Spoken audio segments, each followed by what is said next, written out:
कैसे शुरू हुआ ज्ञानवापी मस्जिद का ये धार्मिक केस और अब कोर्ट के द्वारा क्या नया फैसला सुनाया गया है? कैसे एक बार फिर हिंदुओं में खुशी की लहर दौड़ गई है? आइए जानते हैं काशी विश्वनाथ ज्ञानवापी केस की पूरी कहानी। दोस्तों, आज की वीडियो में हम हिंदुओं के सबसे पुराने मंदिरों में से एक की बात करने वाले हैं, जो मंदिर भगवान शिव और माता पार्वती का आदि स्थान माना जाता है। ये मंदिर वाराणसी में मां गंगा के पश्चिमी तट पर मौजूद काशी विश्वनाथ मंदिर है। काशी की दीवानगी और लोगों में भोलेनाथ की आस्था तो देखते ही बनती है, लेकिन इस बात में कोई शक नहीं है कि भारत के इतिहास में शायद ही कोई ऐसा धार्मिक स्थल होगा जिस पर इतने ज्यादा हमले किए गए। इस मंदिर को मिटाने के लिए कई शासकों ने कोशिश की, लेकिन उनकी सभी कोशिशें नाकाम रही। अब भाई, जिस भोलेनाथ ने पूरी सृष्टि बनाई उसे भला कौन कैसे मिटा सकता है?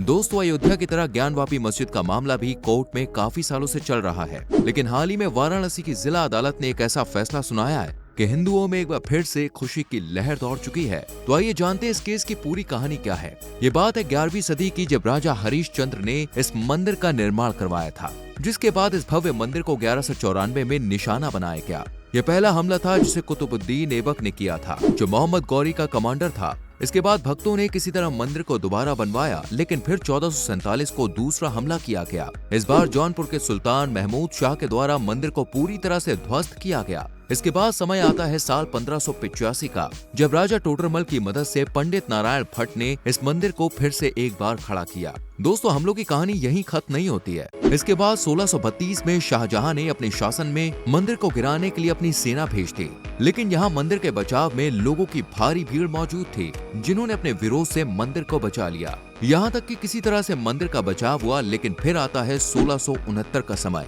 ये वो समय था जब मुगल इतिहास के सबसे क्रूर शासक औरंगजेब ने मंदिर को गिराने का फरमान जारी किया। ये वही औरंगजेब है दोस्तों, जिसने अपने शासन में सैकड़ों हिंदू मंदिरों को ध्वस्त करा दिया, जिसमें बाबा विश्वनाथ का मंदिर भी शामिल था। दावों के अनुसार काशी विश्वनाथ मंदिर से सटी ज्ञानवापी मस्जिद को औरंगजेब ने ही बनवाया था, वो भी मंदिरों की दीवारों के ऊपर। अब जैसे कि सच्चाई कोई छुपा नहीं सकता और जगत के कर्ता धर्ता को कोई मिटा नहीं सकता, तो औरंगजेब की क्रूरता के 100 सालों बाद यानी 1777 से 80 के समय में महारानी अहिल्याबाई होलकर ने इस मंदिर का पुनः निर्माण कराया। ये इंदौर की महारानी थी। वहीं पंजाब के राजा रणजीत सिंह ने सोने का छत्र बनवाया। इसके अलावा ग्वालियर की रानी बैजाबाई ने ज्ञानवापी का मंडप बनवाया। वहीं नेपाल के महाराज ने वाहन विशाल नंदी की मूर्ति स्थापित करवाई।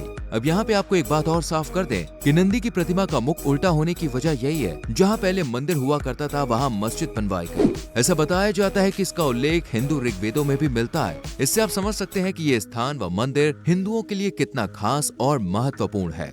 इसलिए हिंदुओं ने ज्ञानवापी मस्जिद को लेकर अपना संघर्ष शुरू कर दिया और तब से लेकर अब तक ये केस चलता आ रहा है। काशी विश्वनाथ और ज्ञानवापी को लेकर साल 1991 में पहली बार वाराणसी कोर्ट में मुकदमा दाखिल हुआ। याचिका में ज्ञानवापी परिसर में पूजा करने के लिए परमिशन मांगी गई। इस मुकदमे के दाखिल होने के कुछ महीनों बाद ही सरकार ने कानून बना दिया, जिसके तहत 15 अगस्त 1947 से पहले मौजूद किसी भी धर्म के पूजा स्थल को किसी दूसरे धर्म के पूजा स्थल में नहीं बदला जाएगा। और ज्ञानवापी मस्जिद के केस में इसी केस का हवाला देते हुए मस्जिद कमेटी ने याचिका को कोर्ट में चैलेंज किया, जिसके बाद 1993 में इलाहाबाद कोर्ट ने स्टे लगा दिया। खैर, हिंदुओं ने भले ही उस समय शांति पकड़ी, लेकिन इसका मतलब ये नहीं था कि वो अपने मंदिर को भूल गए। इस तरह साल 2018 का समय आता है जब सुप्रीम कोर्ट की तरफ से ये आदेश आता है कि किसी भी केस में स्टे ऑर्डर की लीगैलिटी सिर्फ 6 महीने के लिए ही होगी, जिसके बाद ये ऑर्डर किसी काम का नहीं रहेगा। बस फिर क्या था, मौके का फायदा उठाते हुए साल 2019 में वाराणसी कोर्ट में फिर से इस मामले में सुनवाई शुरू हो गई, जिसके बाद साल 2021 में वाराणसी की सिविल जज senior division fast track court ने ज्ञानवापी मस्जिद के लिए आर्कियोलॉजिकल सर्वे अप्रूव कर दिया, जिसमें दोनों पक्षों की मौजूदगी में सर्वे का काम शुरू करने का ऑर्डर दिया।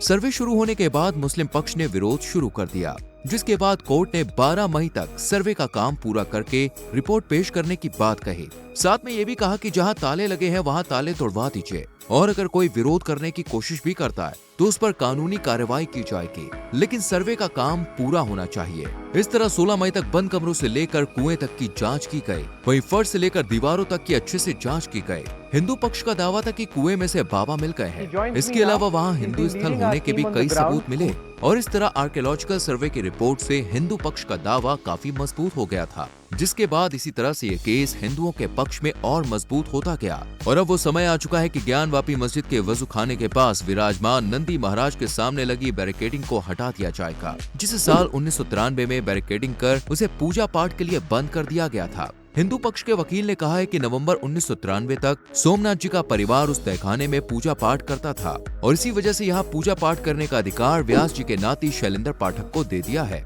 सो दोस्तों, ये थी ज्ञानवापी मस्जिद की शुरुआत से लेकर अब तक की पूरी कहानी। अब आप हमें बताइए आपको हमारी वीडियो कैसी लगी। पसंद आई हो तो लाइक और शेयर करें। ऐसी और अपडेट्स के लिए चैनल को सब्सक्राइब करके बेल आइकॉन प्रेस करें, जिससे आने वाली वीडियोस आपसे मिस ना हो। मिलते हैं अगली वीडियो में। Till then, bye bye.